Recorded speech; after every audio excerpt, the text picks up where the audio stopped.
of temples, mosques, churches. In phase 2, they can open up to 25% occupancy of that building, okay?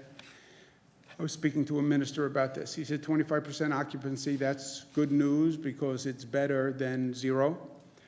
He said, but 25% occupancy, then I have to have 4 services to get everyone in. And then he said, well, you know, I have to give the same sermon 4 times. He said, hopefully by the 4th time I get it right. Yes, 25% occupancy is not as easy as 100% occupancy, but 100% occupancy is a mass gathering. You really can't do social distancing, et cetera. So phase 2, 25% occupancy. That begins immediately. Be smart, be smart. It doesn't mean you go to a temple or a mosque and you sit right next to a person. You have to socially distance. Watch on the entrance way and on the exit way when people tend to congregate going through the entrance or the exit. So we leave it to our faith-based partners to come up with a smart strategy about the way to do this. But this is an acceleration for us because we're doing so well on the metrics. But people still have to stay smart. And with this virus, you learn something new every week. And sometimes what you learn is different than what they told you in the first place. Who is the they? The they in this case are the global health experts. But the information has changed. And some of the information I imparted when I received it turned out that it's different. Now, the state of information is the virus can live in the air for 3 hours, which is actually frightening when you think about it. It means if I'm infected and I'm speaking and we have air molecules that I am dispersing, they could linger for 3 hours. You walk in 3 hours later, you actually breathe those air molecules. So that is a frightening fact. They now say surfaces are less important. It's not that they're not important. You can still get the virus from a surface, but the virus does not live as easily or as long on surfaces as they originally thought. Originally, children were not affected. Now we're studying the inflammatory syndrome that is affecting children all across the globe. Not a significant number of children yet, but it's an area that is just being developed. They originally said if you were infected, you couldn't be reinfected. And that was theoretically a way for the workforce to go back to work. People who were infected were going to go back to work because they couldn't get reinfected. Well, that's wrong. Infected people may be able to get infected. A new piece of information that reinforces what we've been saying: the World Health Organization now says that masks are more important than they had originally recommended. They had originally recommended they were important for healthcare workers. They are now saying that they're helpful for the general population. On masks, if you remember, when masks first started, the CDC or the federal agencies were saying, yeah, they couldn't hurt, but maybe they weren't great. That's come a long way. The masks are, the more people have learned, the more important the masks are. In a way to make sure people can get masks, we're going to sign an executive order saying that we will prosecute price gouging on PPE. To give you an idea of where we were, the N95 masks, which we needed during the middle of the pandemic for the healthcare professionals. Before the pandemic, we were paying 70 cents for a mask. In the middle of the pandemic, $7 per mask for the same mask. So whatever we can do on a statewide basis is statewide price gouging. Doesn't mean China can't gouge us or another country, but we'll have price gouging in the state of New York. We had continued protests last night all across the state. The protests were mainly peaceful. I think Barbara Jordan, God rest her soul, who was a great representative in this country, said it right. What the people want is very simple. They want America as good as its promise. And that's what the protesters are saying. They're saying enough is enough. Mr. Floyd's death, Eric Garner's death, Abner Louima's death, Amadou Diallo's death, Rodney King's death. When does it end? And I think they're right. This is a national moment for change, and New York is going to lead the way on this change. We have always done it and will continue to do it. You know, when it comes to change, there's talk and there's action, right? I told you my grandfather, when a politician used to come on TV and I'd be watching the TV, any politician would come on, my grandfather would go like this. And I didn't know what that meant. He was an Italian immigrant, and he said a lot of things that I didn't really understand. And one day I said, Grandpa, what is that? He said, oh, the politicians, that's all they do is talk. That's all they do is talk. We should do this, we should do this, we should do this. Yeah, do something. What have you done? What have you actually accomplished for people besides this? New York, we're about doing. We're about action. We're about results. Seize the day. Carpe diem. We have a moment here where we can make change. It's not just about seizing a day, seizing a moment. How do you say seize the moment in Latin? Nobody knows. I took Latin, I should know. Carpe momentum is my Latin translation. I took Latin in high school. I wouldn't vouch for that, but that's the best I could do. Carpe momentum, seize the moment. And we have a moment. And New York is going to seize the moment. Legislature is going to come back next week. We have the Say Their Name agenda, transparency of prior disciplinary actions for police officers, the 50A bill. No chokeholds. No chokeholds. How many times do you have to learn the same lesson? No false race-based 9/11 reports. The Attorney General is an independent prosecutor for police murders, which I did as an executive order 5 years ago. Let's codify it. So it's not up to the next governor to decide whether or not they want to do it. It will be in the law. Pass the bills. Actually make the change. Then other states will look at New York and say, well, New York did this, why can't we do it? That's New York at its best. That's the history of New York, right? That's Stonewall, that's Triangle Shirtwaist Factory Fire. That's New York at its best, leading the way. That's what we did when we passed marriage equality, and the rest of the country said, oh, let's look at that. And we passed the bill and went right across the nation. Free college tuition, minimum wage, $15, so people can actually live and pay rent and eat all at the same time. The best gun safety law in the United States after Sandy Hook massacre, right? Carpe momentum, the most aggressive renewable energy program, and will be the first with the best criminal justice reform. That's the plan for next week. Next week on Monday, New York City opens, starts phase 1. That's great news. You look at the numbers on New York City, they have dropped dramatically. They were at a high of positive testing at 57%. They're now down to 2%. You want to talk about a turnaround? This one, my friends, is going to go in the history book. New York was the hardest hit. And in 98 days, we have gotten to a much, much different place. There is no state in the United States that has gone from where we were to where we are.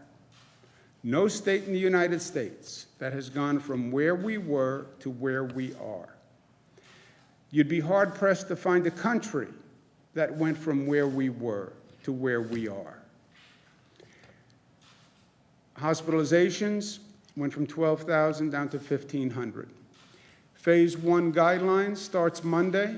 It's construction, it's manufacturing, it's curbside pickup. Pursuant to these rules, curbside pickup, in-store pickup where curbside is not practical. They're prearranged, you're not there to browse and shop, social distancing. Construction and manufacturing, masks must be worn. And again, WHO just pointed out how important they are. Employer must provide masks, no congregate settings. We're sending 1 million masks to the MTA, 25,000 gallons of hand sanitizer, made right here in the state of New York, 2-ounce bottles for the MTA reopening. The MTA will reopen with disinfected train cars, never heard of before. They used to complain about how dirty they were. They are now disinfected for the first time. My house doesn't have disinfected bathrooms, but the subway cars are disinfected, the Long Island Railroad is disinfected, buses, etc. As office workers go back to work, we're allowing commercial buildings to take the temperature of everyone who enters the building. I don't want anyone to take my temperature. That's going to be a problem because we're giving commercial buildings the right to take the temperature of everyone who walks into a building. It's not just your health, it's the people you could infect. And remember that when you go back to work, it doesn't mean we're going to go back to the way we were. There's no going back in life. It's about going forward and finding a new normal with new behavior and new patterns in the workplace, right?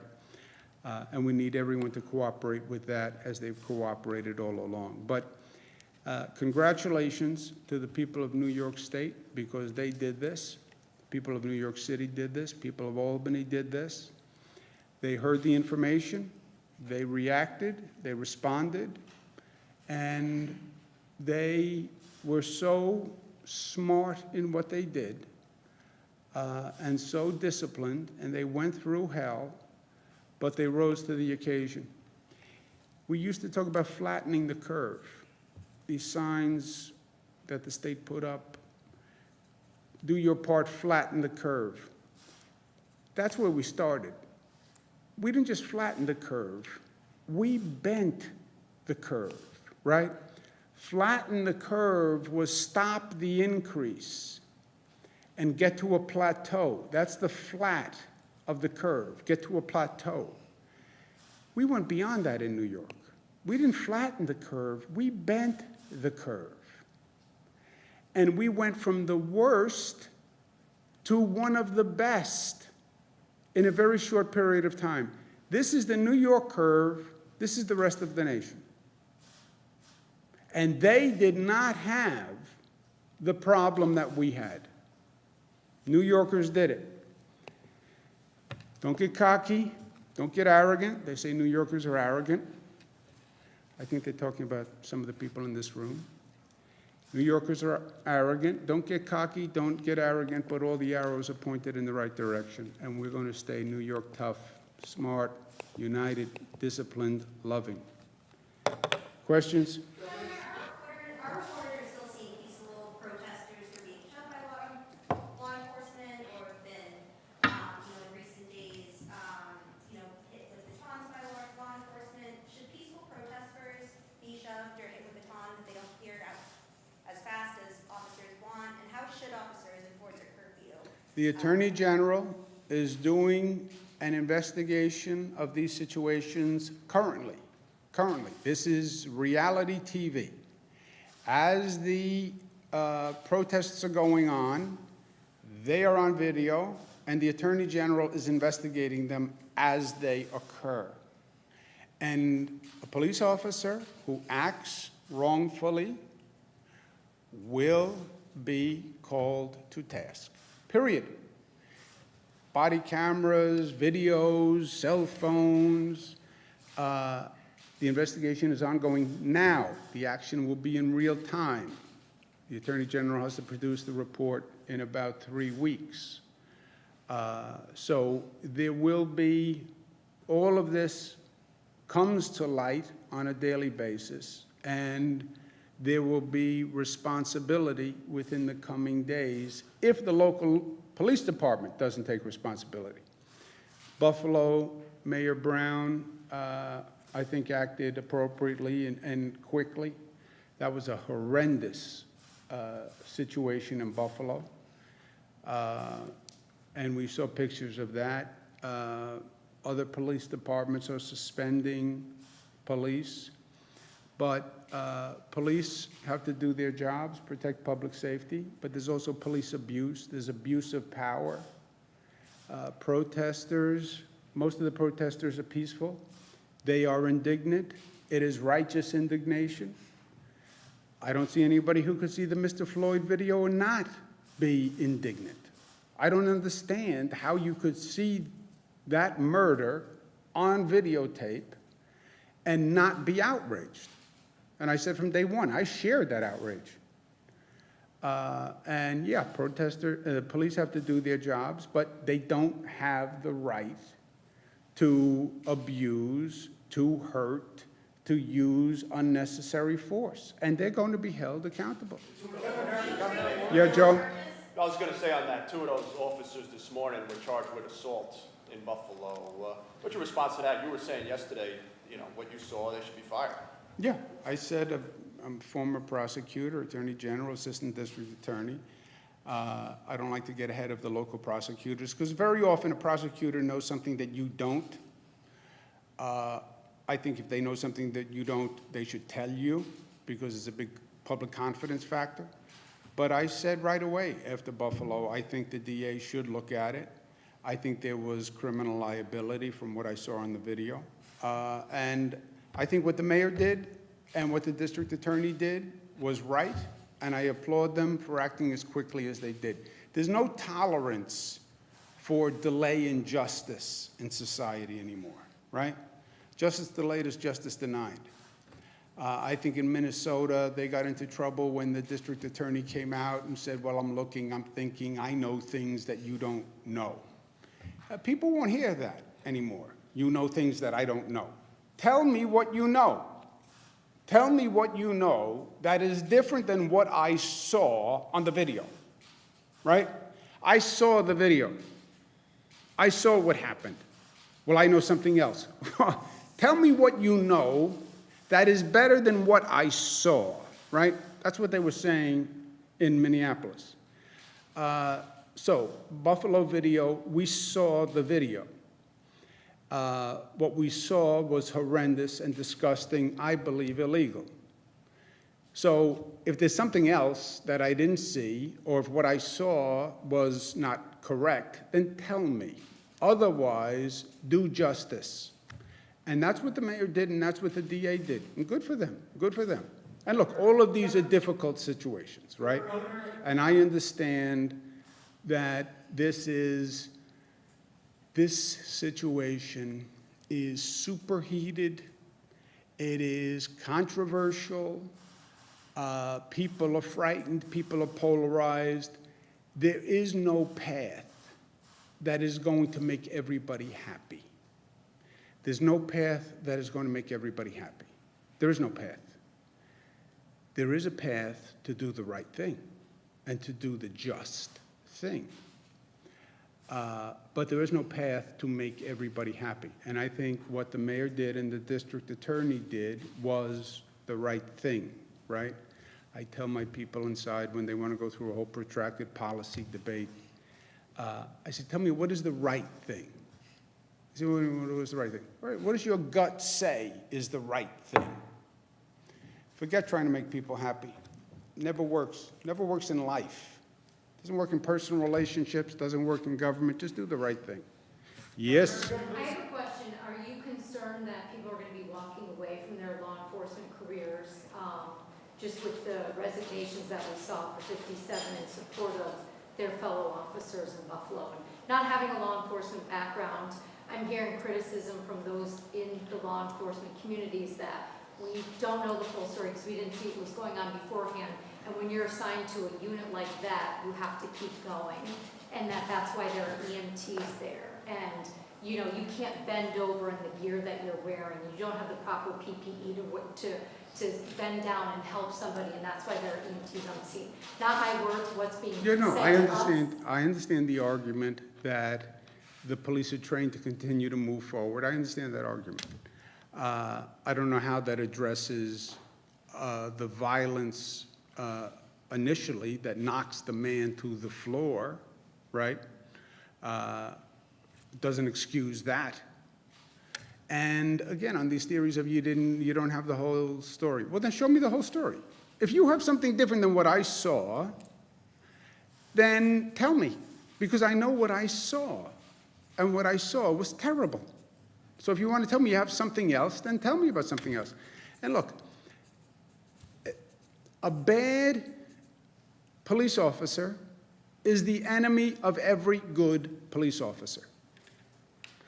No good, you know, from a police officer's point of view, they get tarnished by the bad act. And the police force loses respect and trust with the community by the bad act. And that's why the police are in such a difficult position also. No good police officer is going to defend this behavior. And I don't think they should. And if a police officer is saying, well, look, unless I get to knock people to the ground and hit them with a baton for no reason, I don't want to be a police officer, then don't be a police officer. Did you have a point? No, I just wanted to also correct that those 57 officers didn't actually resign. They resigned the unit. But it had been misreported initially, I think misinterpreted, so I just wanted to make sure that was clear. They resigned, as I understand it, from serving on this emergency task force, but they kept their job. They're still getting a check. Outside of these protests and outside of the Buffalo situation, you've called for local prosecutors to not investigate or to have an independent investigation of police abuse. Can you kind of describe what your office or what your administration is doing to make that a reality on the ground? Have you spoken with local DAs to persuade them? Are you drafting up any legislation to make that a reality or any executive order? It's the executive order that I did on the Attorney General and that we're codifying in law. Or any further police abuse, such as, a rough arrest, not something that's directly No, related I said to the murder. district attorneys. The only thing I said to the district attorneys was they should prosecute the looters. They should prosecute the looters, and they should prosecute people who committed criminal acts. They should prosecute them. District attorneys don't have the right to gauge political wins and do what is politic. They have to do what is legal. And the looting that happened in New York City was reprehensible and frightening. And the last thing we need in New York City now is another frightening circumstance, right? We had COVID, we went through that, people were petrified. On top of that, now they have to worry about rampant looting, out of control, and a police force that isn't managed properly and didn't have the resources to stop the looting? No. Let's take one more. Jesse? Governor, along those lines, have you had any indication that the curfew could be extended beyond this weekend in New York City? I've not had any conversations about it. And would you support such a thing? I don't know what it is. You'd have to see what the proposal is. It's a beautiful Saturday. It's a beautiful Saturday. We had a great conversation. Enjoy the sun. I will see you tomorrow.